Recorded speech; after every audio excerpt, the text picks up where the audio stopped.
नवी मुंबईतील शहाबाज गावातील 3 मजली इमारत कोसळल्याची घटना घडली आहे। अद्याप कोणतीही जीवितहानी यात झाली नाहीये। ढिगाऱ्याखाली 2 जण अडकल्याची सुद्धा भीती व्यक्त करण्यात येते। अग्निशमन दल पोलिसांकडून या ठिकाणी बचाव कार्य सुद्धा सुरू आहे। नवी मुंबईमधून ही महत्त्वाची बातमी। आपण त्या संदर्भातली ही दृश्य पाहू शकतो। बचाव कार्य या ठिकाणी मोठ्या प्रमाणात सुरू आहे आणि ढिगाऱ्याखाली सध्या 2 जण अडकल्याची माहिती मिळते। या संदर्भात माहिती देत आहेत आमच्या प्रतिनिधी शिल्पा सध्या आपल्या सोबत आहेत। शिल्पा, आपण पाहतोय नवी मुंबईत हा प्रकार घडलेला आहे। 3 मजली इमारत कोसळल्याचं सध्या समजतंय। कशा प्रकारे त्या ठिकाणी बचाव कार्य सुरू दिसतंय?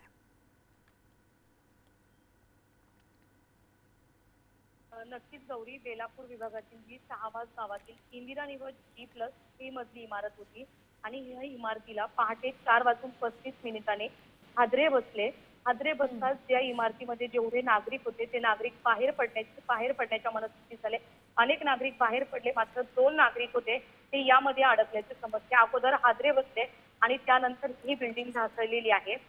विशेष म्हणजे या ठिकाणी पालिका प्रशासन असेल, नवी मुंबई महानगरपालिकेचे कर्मचारी, अधिकारी, नवी मुंबई महानगरपालिकेचे आयुक्त, पोलीस कर्मचारी, अग्निशमन दलाचे जवान आहेत ते घटनास्थळी दाखल झाले असून आतमध्ये कोणी अडकले आहे का याचा तपास सुरू आहे आणि 2 नागरिक अडकले असून गंभीर जखमी देखील झाल्याचं समजत आहे गौरी सध्या।